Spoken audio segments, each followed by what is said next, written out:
Welcome back to the Historical Raven channel. My name is Raven, and this is officially the first episode of Pop Culture, Nerdom, and History, where we dive into the intersectionality of fiction and history.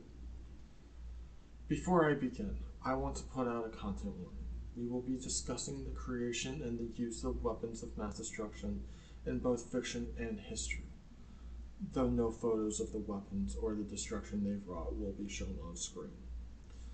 The loss of life the use of the atomic bombs caused is horrific, and they, as well as their successors, the nuclear bombs, should never be used again.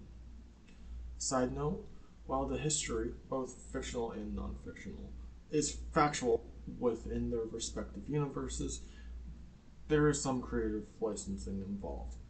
I simply don't have access to all source materials, and I wanted to make this a little more interesting. Long been known that George Lucas based much of Star Wars Episode 6, A New Hope, on World War II, most notably the stormtroopers and bombing sequences in the finale of the 1977 movie. But that's not where the inspiration ends. One of the most horrific events of the 20th century was the bombing of Hiroshima and Nagasaki by the US using atomic bombs. George Lucas used this event and the events that led to the creation of the atomic bombs to inspire his ultimate weapon. After Disney bought Lucasfilms in 2014, this inspiration continued. Dave Filoni and others who had worked with George Lucas on the Clone Wars series kept in mind George Lucas's inspiration and used the Manhattan Project to create Project Stardust. Germany, 1938. Physicists Otto Hahn and Fritz Strassmann stare excitedly at their work tape. A telegram sitting to the side, having been received days earlier. The telegram, sent by physicist Lise Meitner, states the author's skepticism, but also includes encouragement. The men had spent 3 years bombarding elements with neutrons and finding at least 10 half-life activities. And in the last few weeks, they had discovered at least 16, quote, radioactive substances with varying half-lives, end quote. They get ready to send a second telegram to Meitner.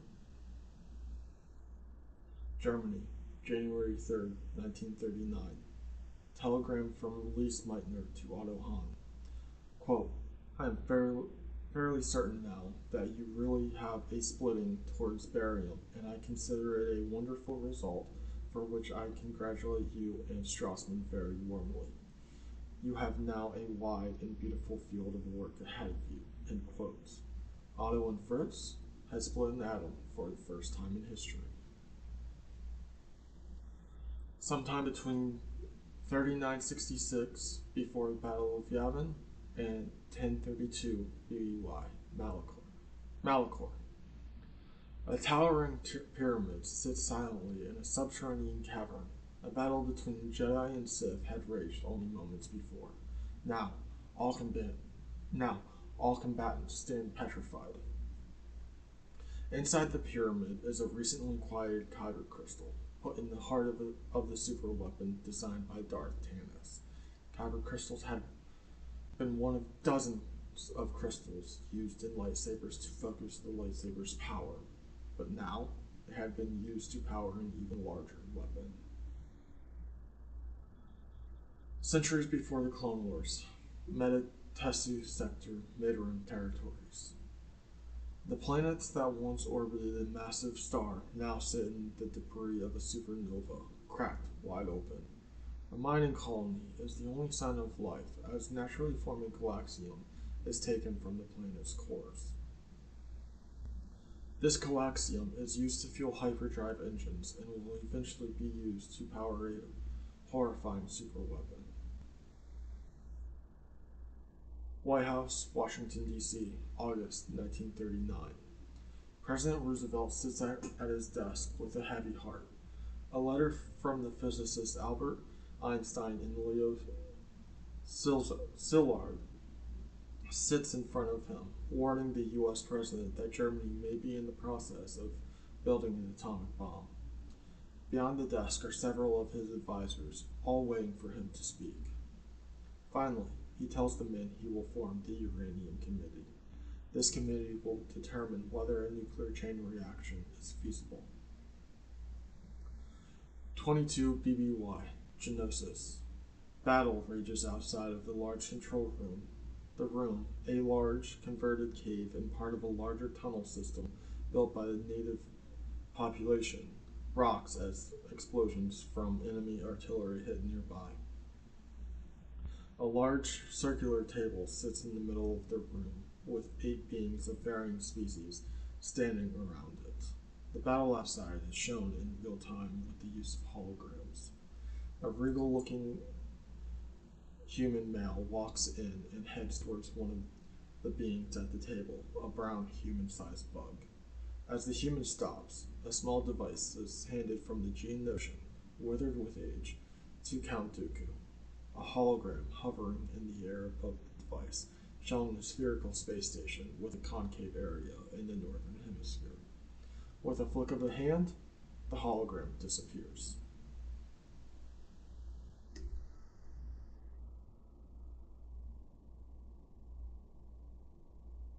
October 1941, Washington, D.C.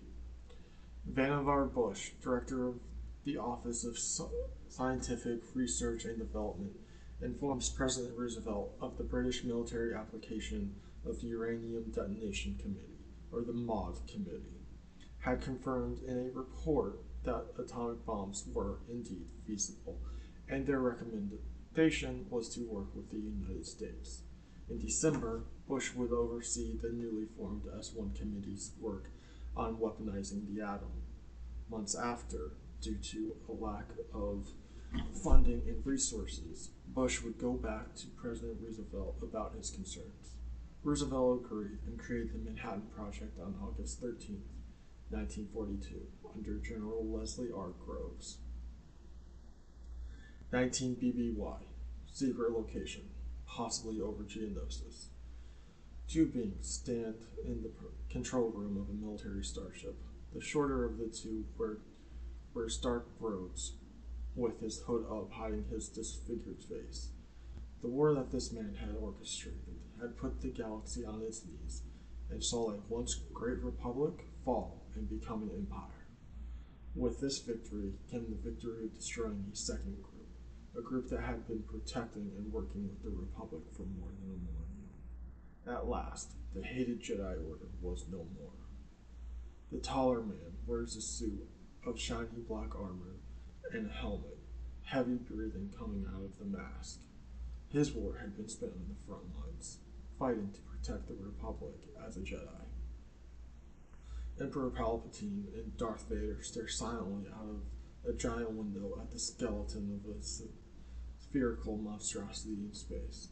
They stand at the front of a bridge of a Star Destroyer, while Imperial officers work at their stations. What had originally been a separatist design and then a Republic weapons program is now under Imperial control.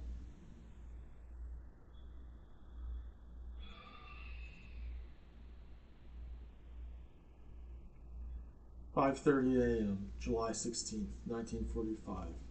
Trinity Test Site, Alamogordo Bombing Range, New Mexico. About 425 men watch silently as the first atomic bomb is tested. Nicknamed Gadget years prior, the bomb used an implosion of plutonium. According to Oppenheimer 2 decades later, as the men watched the detonation, quote, "A few people laughed, a few people cried. Most people were silent," end quote. The men knew the world had changed. What none of them knew yet, however, was the asphalt and sand immediately around the bomb site had turned into a green glass that would be called trinitite. The 100-foot tower that Gadget had sat on had been instantly vaporized. 150 miles to the west, a forest ranger saw, quote, "a flash of fire, an explosion, and black smoke," end quote. 150 miles to the north of the test site, someone said, quote, "the explosion lighted up the sky like the sun," end quote. 10,000 feet over Albuquerque, New Mexico, less than 130 miles north of the test site. A Navy pilot flying an early morning sortie had his cockpit lit up by the explosion. When talking to Albuquerque Air Traffic Control, he was told to not fly south.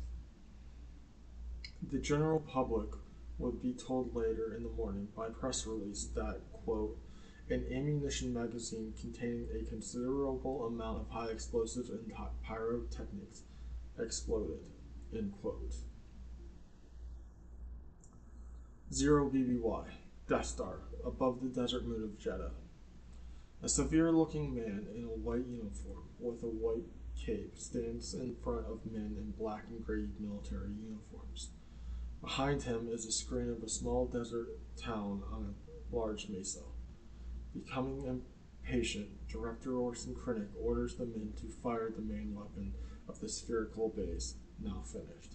A moment later, a green beam shoots down from space and atomizes the mesa town and everything for miles around.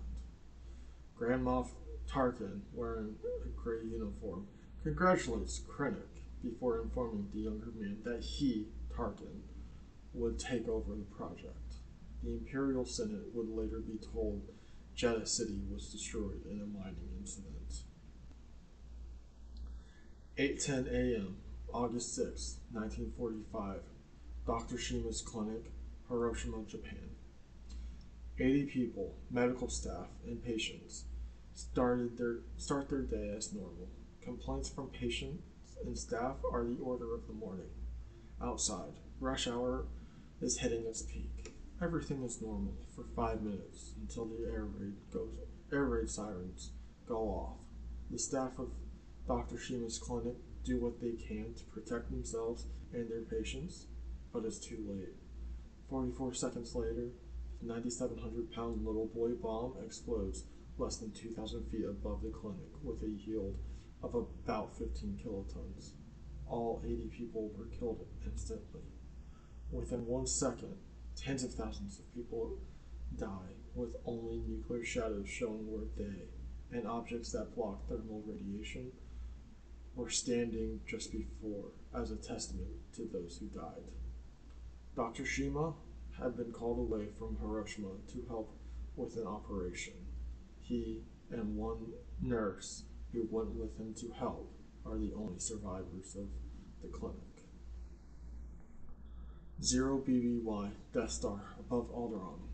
Grand Moff Tarkin interrogates Princess Leia, who is being held in place by Darth Vader. Despite Leia giving an answer to his question of where the rebel base is, Tarkin orders the destruction of Alderaan.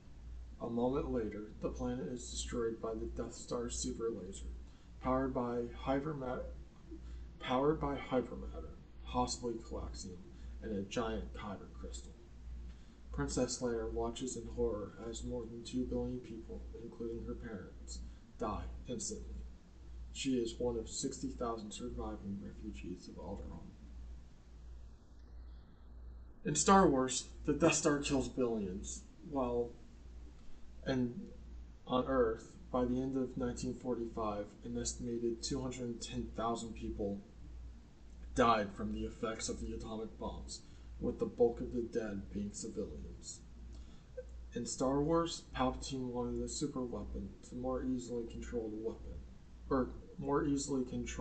the galaxy, while on Earth, the United States wanted to beat their enemies to the bomb and expand their military power. Both used their respective superweapons to attempt military and political goals, knowing their enemies and potential enemies were watching. However, the legacy of these weapons is for another video. Thank you for watching. I hope you enjoyed this video. If you did, give me a like. All sources will be left in the description below. I'll try to post videos every other Thursday. Until then, have a good day.